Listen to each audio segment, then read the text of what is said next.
Hi guys, welcome to our channel. మన star so నాతో పాటు ఉన్నారు సీనియర్ జర్నలిస్ట్ భరద్వాజ్ గారు. సో ఆయనతో ఒకసారి మాట్లాడదాం. సో వేణుస్వామి మొన్నటి నుంచి కూడా బాగా వైరల్ అవుతుంది.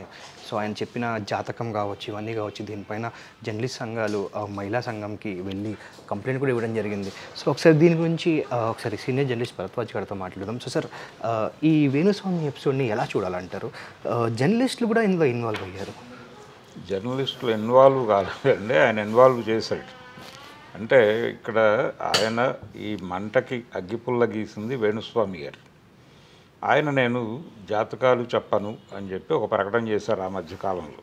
ఎప్పుడు వైనాట్ 175కి మద్దతు ప్రకటించి ఆ పార్టీ 11 సీట్లకి పరిమితమైన సందర్భంగా ఆయన కన్ఫెస్ అయ్యి నేను ఫర్దర్గా జాతకాలు చెప్పను అన్నాడు. అంతకుముందు కూడా ఆయన ఛాలెంజ్ చేశాడు, ఇది తప్పైతే నేను జాతకాలు చెప్పను అని. ఆ మాట మీద నిలబడతానన్నాడు. ఓకే. అయితే ఆ తర్వాత సెకండ్ ఇన్నింగ్స్ ఆడాలి అనే ఉద్దేశంతో ఆయన ఈ శోభిత నాగ చైతన్య ఎపిసోడ్లో ఆయన ఒక వీడియో చేయటం జరిగింది. ఆ వీడియోలో కొంచెం ఇబ్బందికరంగా ఆయన మాట్లాడాడు. తర్వాత సమంత శోభిత వాళ్ళిద్దరి జాతకాల కంపారిటివ్ స్టడీ ఒకటి చేశాడు ఆయన. అది ఎందుకు చేయటం, దానివల్ల ఏమిటి ప్రయోజనం అంటే ప్రచారం కోసం చేశాడు ఆయన. తన వ్యాపార విస్తరణలో భాగంగా ప్రచారం కోసం చేశాడు. ఇది మార్కెటింగ్ స్ట్రాటజీ అనుకుందాం. అది పర్సనల్ ప్రైవసీకి ఇబ్బంది కలుగుతుంది కదా అనే ఉద్దేశంతో రెస్పాండ్ అవ్వడం జరిగింది యువతల నుంచి. మీడియా చాలామంది రెస్పాండ్ అయ్యారు. కేవలం TV5 వాళ్ళు, లేకపోతే మూర్తి గారు, లేకపోతే రాంబాబు, మరొకళ్ళు కాదు. ప్రపంచంలో చాలామంది స్పందించారు. ఆ స్పందించినప్పుడు ఇమ్మీడియట్గా ఆయన సారీ చెప్పేసి ఉంటే అయిపోయేది. సారీ చెప్పడం అంటే నేను అలా మాట్లాడి ఉండకూడదు అని చెప్తే సరిపోయేది. కానీ అలా చెప్పలేదు. ఇమ్మీడియట్గా ఆయన వైఫ్ ఎంటర్ అయ్యారు. వీణా శ్రీవాణి గారు ఎంటర్ అయ్యి ఆవిడ ఒక వీడియో చేసి పంపు చేశారు సోషల్ మీడియాలో. ఆ వీడియోలో ఆవిడ ఏమన్నారంటే స్పష్టంగా మేము చేసింది తప్పైతే మీరు చేస్తోంది ఏమిటి అని జర్నలిస్టులందరినీ ప్రశ్నించారు ఆవిడ. మీడియా సంస్థలను ప్రశ్నించారు. మీరు ప్రజల సమస్యల గురించి మాట్లాడకుండా మీరు ఇలాంటివే చేస్తున్నారు కదా, మీరు కూడా పర్సనల్ ఏరియాకి వెళ్ళి మాట్లాడుతున్నారు కదా, గత 3-4 రోజుల నుంచి మీరు జరుపుతున్న చర్చలు ఏమిటి అని చెప్పి ఈ దువ్వాడ ఇష్యూ ఇవన్నీ ఆవిడ ప్రస్తావించారు. ఓకే, మంచిదే. ఈ కంపారిటివ్ స్టడీ ఎందుకు మీకు అంటే మీరు చేసింది తప్పంటే మీరు చేస్తోంది ఏమిటి అనేది సమాధానం కాదు కదా. ముందు విమర్శ కంటే ముందు ఆత్మవిమర్శ ఉండాలి. మేము తప్పు చేసామండి, మేము తప్పు చేసాం, మీరు అదే చేస్తున్నారు కదా, మీరు కూడా తప్పు చేసామని ఒప్పుకోండి అంటే ఒక పద్ధతి. అలా కాకుండా మనం సమన్వయంతో వెడదాము అన్న ధోరణిలో ఏం చేస్తోంది మీరు చేస్తోంది ఒకటే, మనం కలిసి ప్రయాణిద్దాం అన్న ధోరణిలో మాట్లాడింది ఆవిడ. అది చాలా తప్పు. పైగా తన్ని తాను సీనియర్ మోస్ట్ జర్నలిస్ట్గా ఆవిడ క్లెయిమ్ చేసుకున్నారు. 2 ఇంటర్వ్యూలు చేసిన వాళ్ళు జర్నలిస్ట్ అయితే నేను కొన్ని వేల ఇంటర్వ్యూలు చేశాను, నేను సూపర్ సీనియర్ని అన్నారు ఆవిడ చాలా క్లియర్గా. ఇది ప్రమాదకరమైనటువంటి స్టేట్మెంట్. ముందు తమ తప్పు తెలుసుకుని తర్వాత ప్రపంచంలో తప్పులు వెతకటం అనేది పద్ధతి. అది జరగలేదు. రెండోది, దీని తర్వాత దీని కొనసాగింపుగా TV5లో వరుసగా దీని మీద కథనాలు వచ్చిన మాట వాస్తవమే. దాంతో వీళ్ళు వాళ్ళని టార్గెట్ చేస్తూ TV5 సంస్థనే టార్గెట్ చేస్తూ ఒక వీడియో చేశారు. ఆ వీడియోలో చాలా పేర్లు వచ్చినాయి. మూర్తి గారి పేరు వచ్చింది, తర్వాత రాంబాబు పేరు వచ్చింది, తర్వాత ప్రేమ గారి పేరు వచ్చింది. ఇవన్నీ ఓకే. ఇవన్నీ మాట్లాడుతూ ఒక బెదిరింపు విసిరారు. అలాగే సంఘాల వాళ్ళని పిలిచారు. బ్రాహ్మణ సంఘాలు మా వెనకాల నిలబడాలి ఇప్పుడు అని ఒక ఐక్య సంఘటన కోసం పిలుపు కూడా ఇచ్చారు.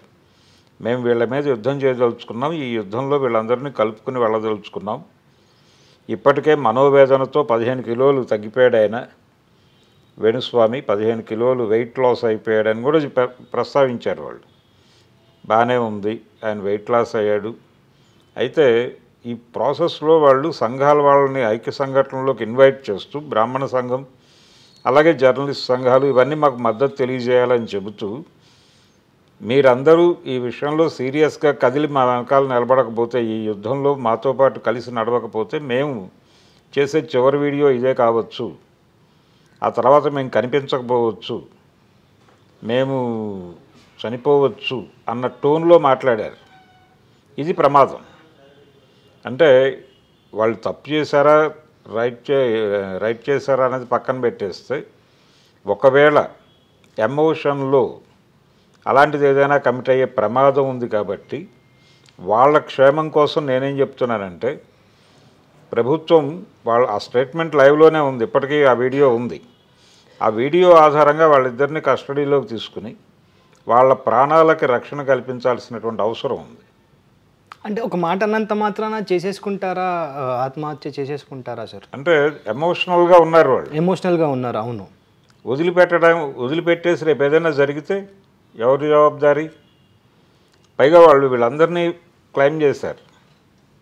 ఏది ఈ సంఘాల వాళ్ళను కూడా, ఏది బ్రాహ్మణ సంఘాల వాళ్ళను కూడా ఇన్వాల్వ్ చేశారు దీనిలో.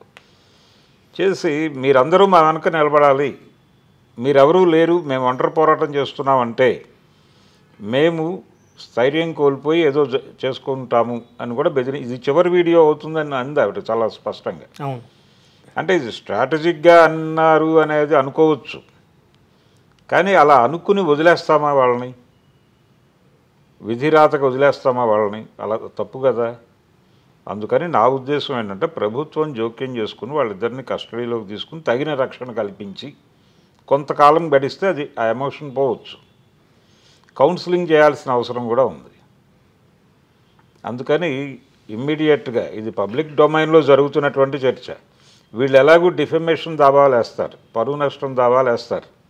ఏది ఇప్పుడు వాళ్ళు ఎవరెవరినైతే టార్గెట్ చేసి 5 కోట్లు అడిగారు అని మాట్లాడారో నిరాధారంగా, పైగా దీన్ని ఎస్టాబ్లిష్ చేస్తూ ఒక ఫోన్ కాన్వర్జేషన్ ఆడియో ఒకటి వినిపించారు ప్రపంచానికి. ఆ ఫోన్ కాన్వర్జేషన్ ఆడియో కూడా అదేదో వీళ్ళు ఫ్యాబ్రికేటెడ్ వ్యవహారం లాగానే కనిపిస్తోంది, డిజైన్డ్ టాక్ లాగానే కనిపిస్తోంది, స్క్రిప్ట్ రాసి మాట్లాడించినట్టుగా కనిపిస్తోంది. అది మా దగ్గర ఇంకా ఆధారాలు ఉన్నాయన్నారు, ఇంకా ఆధారాలు ఉన్నాయి, జూబ్లీ క్లబ్ అన్నారు, అక్కడ ఇంకొక పేరు ప్రస్తావించారు, కిలార్ రాజేష్ అనే పేరు కూడా బయటకు వచ్చింది.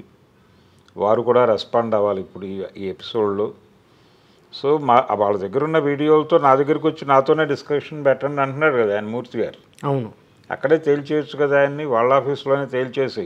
పైగా వాళ్ళ ఆ కంపెనీ చైర్మన్ గారి పేరు కూడా వచ్చింది ఆ ఫోన్ టాక్లో. అవును.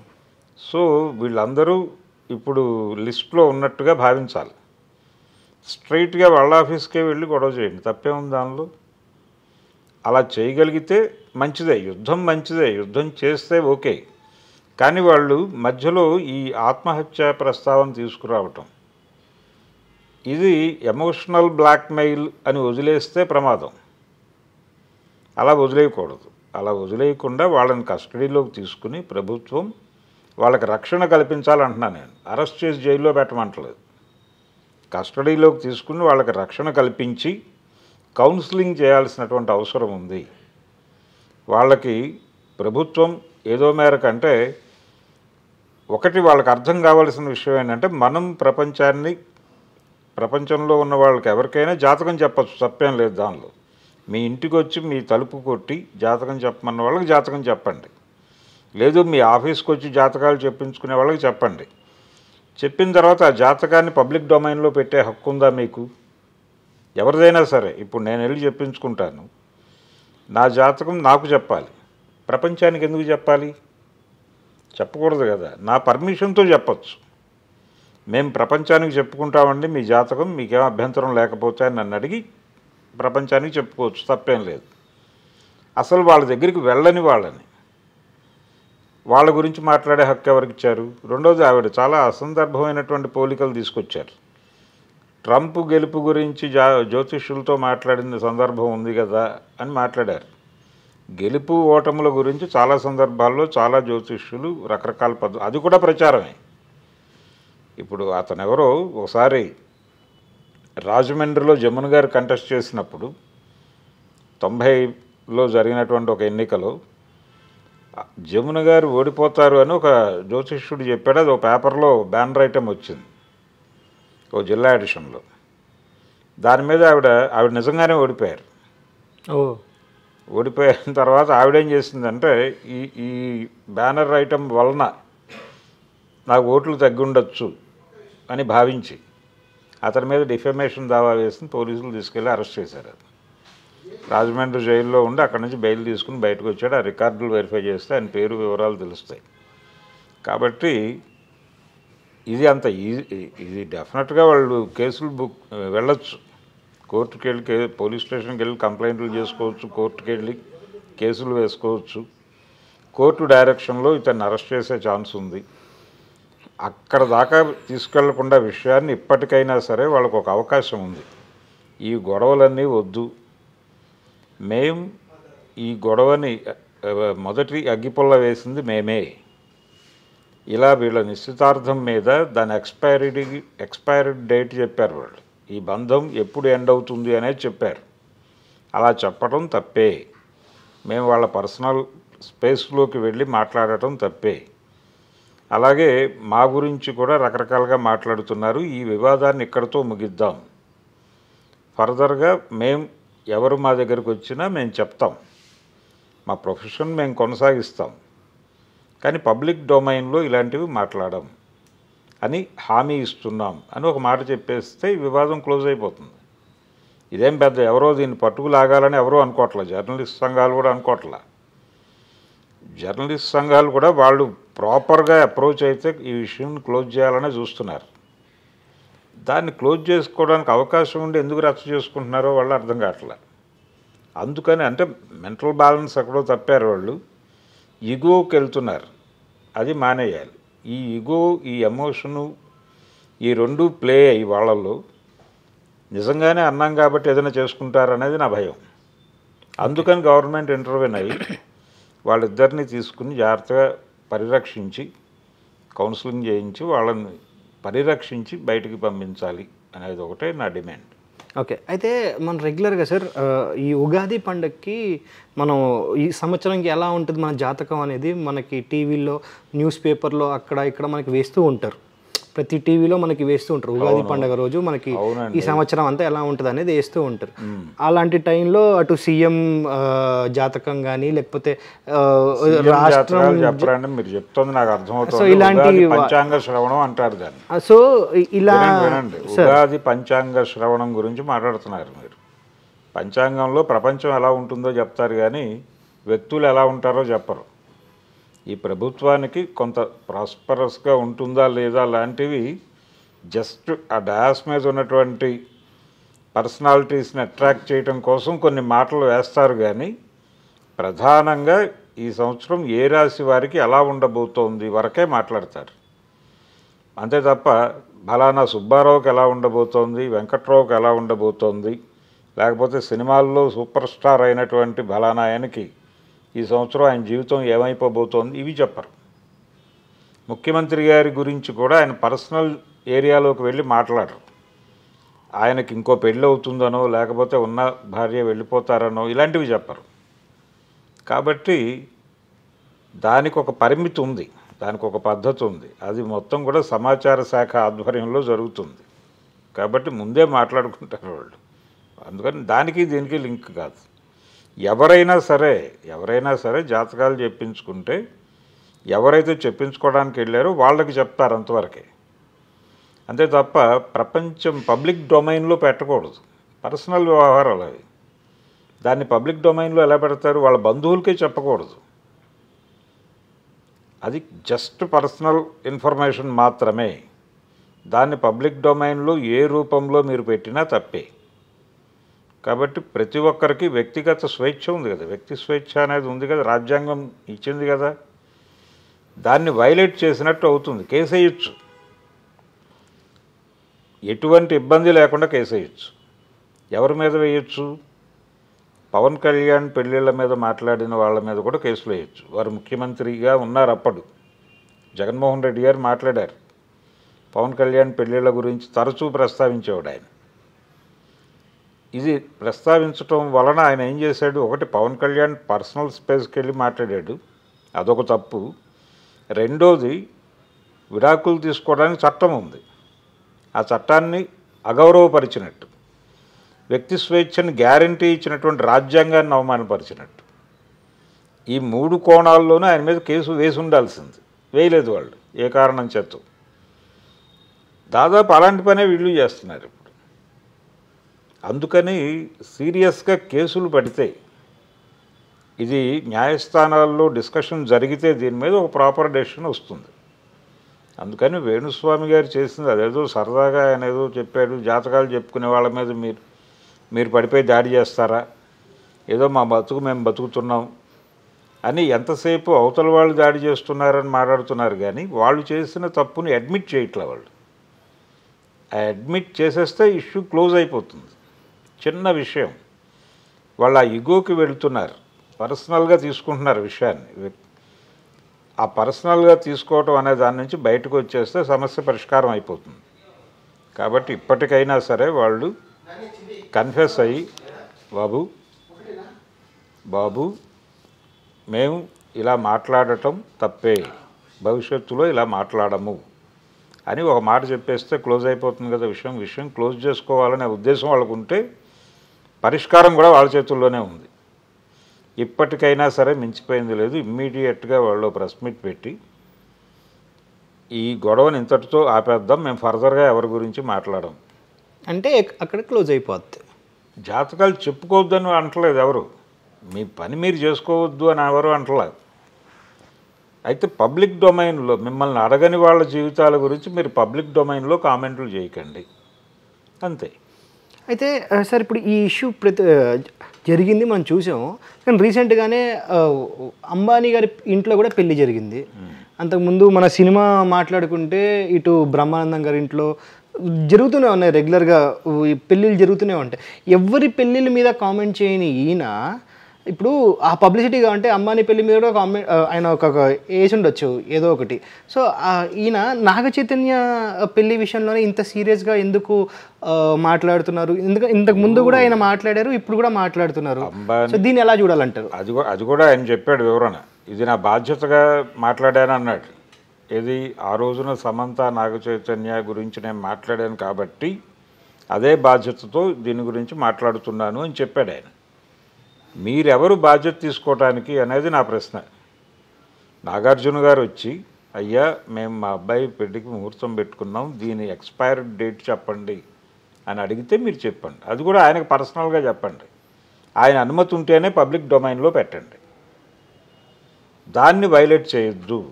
మీరు ఏదైనా చేసుకోండి, 4 గోడల మధ్య చేసుకోండి. ఎవరి జీవితాల గురించి పబ్లిక్ డొమైన్లో పెట్టే రైట్ ఎవరికీ లేదు. మీడియా తప్పు చేస్తోంది అని మాట్లాడుతున్నారు, ఓకే, దాని మీద విమర్శ చేయండి, మీరు తప్పేం లేదు. కానీ మీరు ఆత్మవిమర్శ చేసుకుని అప్పుడు విమర్శ చేయండి, అంతే తప్ప మేము చేస్తున్నాము మీరు చేస్తున్నారు మన ఇద్దరం కలిసి ప్రయాణం చేద్దామనే ఒక సమన్వయ సిద్ధాంతం మాట్లాడద్దు. తప్పు ఎవరు చేసినా తప్పే. మీకు అవతల వాళ్ళ తప్పును సీరియస్గా క్రిటిసైజ్ చేసే రైట్ ఎప్పుడు వస్తుంది? మీ తప్పును మీరు అడ్మిట్ చేసిన రోజున మీకు ఆ హక్కు వస్తుంది, దాన్ని మీరు ఎక్వైర్ చేసుకోండి. మొన్న ఆవిడ మాట్లాడిన వీడియోలో ఎక్కడా కూడా ఆత్మవిమర్శ లేదు, కేవలం విమర్శ మాత్రమే ఉంది. ఇది ప్రమాదం. ఈ ధోరణి మార్చుకోవాలి. మీకేమైనా పర్సనల్గా వేణుస్వామి గారు పరిచయం ఉన్నారా? మీకు ఏమన్నా తెలుసా ఆయన గురించి, ఆయన మెంటాలిటీ కానీ, వైఫ్ కానీ, వాళ్ళ ఫ్యామిలీ గురించి మీకు ఏమన్నా? అంటే మీ జర్నలిజం కెరియర్లో మీరు నేను ఒక్కసారి ఆయన ఇలా జాతకాలు చెప్తున్న సందర్భంలో ప్రభాస్ సినిమాలు ఆడవు ఇలా రకరకాలుగా చెప్పేవాడు ఆయన. ఈ చెబుతున్న క్రమంలో ఎక్కడో ఏదో ఒక ఇంటర్వ్యూలో ఈ ప్రస్తావన వస్తే అసలు జాతకాలు ఉన్నాయా నమ్ముతారా అన్నప్పుడు, జాతకాలు అనే పేరుతో బూటకమే జరుగుతోంది అంటే నేను నమ్మను జాతకాలని పర్సనల్గా. నా ఉద్దేశం ఏంటంటే జ్ఞానమే శక్తి, అజ్ఞానమే దేవుడు అని నేను నమ్ముతాను. కాబట్టి ఆ చుట్టూ తిరిగేవే ఇవన్నీ, ఆ నమ్మకం చుట్టూ తిరిగేవే ఈ జాతకాలు చెప్పుట ఈ కార్యక్రమాలన్నీ. సో ఇవన్నీ బూటకము అని నేను అనుకుంటున్నాను, అది నా పర్సనల్ ఒపీనియన్. సో వేణుస్వామి గారు చెప్పేవి కూడా బూటకమని నేను అనుకుంటున్నానని చెప్పాను. దాని మీద ఆయన గాయపడి నా మీద ఏదో కోర్టులో ప్రొసీడ్ అవుతాను లాంటిది ఏదో ఒక మెసేజ్ పెట్టాడు. సరే మీ ఇష్టం అన్నాను నేను. తర్వాత ఆయన ఏమి ముందుకెళ్ళలేదు. ఓకే, ఇలా ఒక చిన్న కాన్వర్జేషన్ తప్ప ఆయనతో నాకు వ్యక్తిగతమైనటువంటి పరిచయము లేదు. ఆయనకి నా సిన్సియర్ అడ్వైజ్ ఏంటంటే ఇప్పటికైనా సరే అటువంటి పనులు చేయకుండా ఈ సూసైడ్లు ఇలాంటివి ఆ ఎండ్కి వెళ్ళి ఆలోచించకుండా సామరస్యంగా పరిష్కరించుకోవడానికి అద్భుతమైన అవకాశం ఉంది. కేవలం వాళ్ళు చేయవలసింది ఆ రోజు జరిగినటువంటి తప్పుని అడ్మిట్ చేసి ఫర్దర్గా మేము పబ్లిక్ డొమైన్లో ఎవరి జీవితాల గురించి మాట్లాడము. నిజానికి వాళ్ళ ప్రొఫెషన్ కాదు అది, వాళ్ళ ప్రొఫెషన్. వాళ్ళు జాతకాలు చెప్పడం, ఇప్పుడు మనం ఎక్కడో ఏదో కార్యక్రమం లైవ్ ఇస్తూ ఉంటారు, ముఖ్యమంత్రి గారి ప్రసంగం లైవ్ ఇస్తూ ఉంటారు, ఆ కింద కామెంట్ సెక్షన్లోకి చాలా జాతకాల వాళ్ళు వచ్చి మా దగ్గర జాతకం చెప్పించుకోమని పెడుతుంటారు message. Just publicity stunt, promotional activity మాత్రమే. అందుకని ఈ ప్రమోషనల్ యాక్టివిటీస్లో భాగంగా మీరు ఇష్టం వచ్చినట్టు అలా చెప్పేస్తే అలాగా వాళ్ళు గాయపడితే, పైగా వాళ్ళిద్దరి జాతకాలని పోల్చి ఒక ప్రకటన చేశాడు ఆయన, ఈవిడికంటే ఆవిడ జాతకం బెటర్గా ఉందని. అవును, ఎందుకు వచ్చిన స్టేట్మెంట్లు లేనిపోని గందరగోళాలు క్రియేట్ చేయటం. దయచేసి ఇలాంటివి ఆపేస్తే బెటర్. సో అక్కినేని ఫ్యామిలీ ఎందుకు ఈయన మీద యాక్షన్ కానీ లేకపోతే ఇలాంటి చర్యలు కానీ పోలీస్ కంప్లైంట్ కానీ ఎందుకు తీసుకోవట్లేదని మీరు అనుకుంటున్నారు సార్? ఎందుకు దీన్ని రప్చర్ చేసుకోవటం ఎందుకు అని అనుకోవచ్చు కదా వాళ్ళు. ఎందుకు రప్చర్ చేసుకోవాలి అని ఆ ఉద్దేశంతోనే వాళ్ళు వెళ్ళి ఉండకపోవచ్చు, అంతకుమించి వేరే రీజన్ ఏమి ఉండదు. మళ్ళీ ఇదొక డిస్కసివ్ పాయింట్ అవుతుంది కదా ప్రపంచంలో. దీన్ని ఇక్కడితో క్లోజ్ అంత ఇదిగా అంత పొలైట్గా ఇష్యూని సాల్వ్ చేసుకోవాలనే అభిప్రాయం ఈయనకి కూడా ఉండాలి. ఇక్కడ TV5 మూర్తి గారు ఎందుకు టార్గెట్ అయ్యాడంటే ఈయన కొంచెం ఇంటెన్సిఫై చేశాడు విషయాన్ని. చేసి ఈయన గతంలో చెప్పినటువంటి జాతకాలు, ఆ ఫలితాలు, దాని మీద కొంచెం కొంత ప్రోబ్ చేశాడు. ఆ ప్రోబ్ చేయటం అనేది వాళ్ళని ఇబ్బంది పెట్టింది, వాళ్ళ వ్యాపారాన్ని ఇబ్బంది పెట్టింది. దాంతో వ్యాపార పరిరక్షణార్థం వాళ్ళు వీడియో చేశారు, రెండో వీడియో. అది అంటే ఫస్ట్ వీడియోలోనే మూర్తి మీద దాడి ఉంది. ఒక ఫ్యాక్షనిస్ట్ లాంగ్వేజ్ వాడేటువంటి ఒక యాంకర్ ఉన్నారు అని మాట్లాడింది ఆవిడ చాలా క్లియర్గా. సో ఫ్యాక్షనిస్ట్ వాడే లాంగ్వేజ్ వాడారా మరొకట అనేది వేరు. మీరు ముందు ఎవరిని విమర్శించాలన్నా విమర్శించే హక్కు మీకు ఉంది. ఆ హక్కు మీకు ఎప్పుడు వస్తుందంటే మీరు చేసిన తప్పుని మీరు అడ్మిట్ చేసినప్పుడు. నేను చాలా పొలైట్గా ఇప్పటికీ వాళ్ళని రిక్వెస్ట్ చేస్తున్నా, దయచేసి మీరు ఒక ప్రెస్ మీట్ పెట్టి, బాబు మేము ఇక పబ్లిక్ డొమైన్లో ఎవరి గురించి ఏ రకమైనటువంటి సొంత జాతకములు చెప్పం, అంటే వాళ్ళ ప్రమేయం లేకుండా, వాళ్ళ పర్మిషన్ లేకుండా మేము వాళ్ళ డేట్ ఆఫ్ బర్త్ ఏదో సంపాదించి వాళ్ళ జాతకం గురించి మార్కెట్లో మాట్లాడము అని ఒక మాట చెప్పేసి ఈ వివాదాన్ని ఇక్కడితో ముగించేద్దాం అని ఒక మాట చెప్తే క్లోజ్ అయిపోతుంది. అది ఇంకా నో ఇష్యూ. దాన్ని వినియోగించుకోండి, అవకాశాన్ని వినియోగించుకొని క్లోజ్ చేసుకోండి. ఎందుకు వచ్చిన గొడవ ఇది? అంతే కదా sir. Thank you sir, thank you so much.